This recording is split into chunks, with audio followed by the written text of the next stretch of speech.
There are 3 obsessive behaviors that you are likely to be engaging in that impeded your healing process and stop you from enjoying a stress-free life. Recognizing these barriers can be a great first step toward getting rid of the problems that go with being too stressed. The first is obsessive negativity. When you are obsessively negative, it means that you have a tendency toward being negative about people, places, situations, and things in your life. Perhaps you find yourself saying things like, "I can't do this," or "No one understands," or "Nothing ever works." For example, you may be doing this unconsciously, but essentially you have what's known as a sour grapes attitude, and it holds you back from knowing what it's like to view life from a positive lens and enjoy the beauty in yourself and people around you. There's a whole world out there for you, with happiness and positive thinking. Then you have obsessive perfectionism. When you engage in obsessive perfectionism, you are centered on trying to do everything, just so, to the point of driving yourself into an anxious state of being. You may find yourself making statements such as, "I have to do this right," or "I'll be a failure," or, "If I am not precise, people will be mad at me." Again, this behavior may be totally under the threshold of your awareness, but it interferes greatly with your ability to enjoy things without feeling uptight and stressed. Finally, there is obsessive analysis. When you are obsessed about analyzing things, you find yourself wanting to rehash a task or an issue over and over again.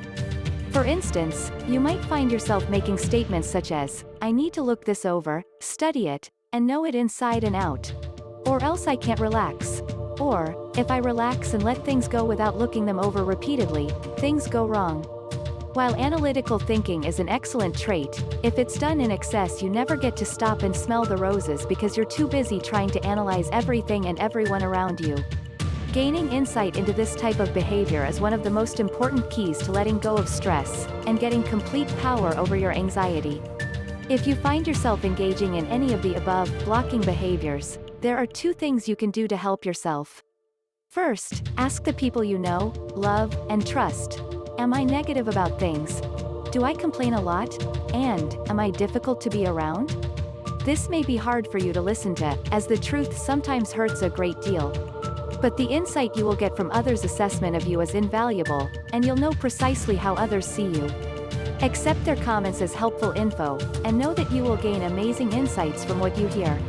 Second, keep a journal to write down and establish patterns of when you are using blocking behaviors. Even if you are not thrilled with the idea of writing, you can make little entries into a notebook or journal each day. The great part is that you'll begin to see patterns in your behavior that reveal exactly what you're doing to prevent yourself from curing your anxiety. We'll give you some great stress-busting techniques later in the book, but you need to recognize these blockages first so you can move into the healing stage and conquer your stress and anxiety. Many people think that stress and anxiety are the same thing. This couldn't be further from the truth.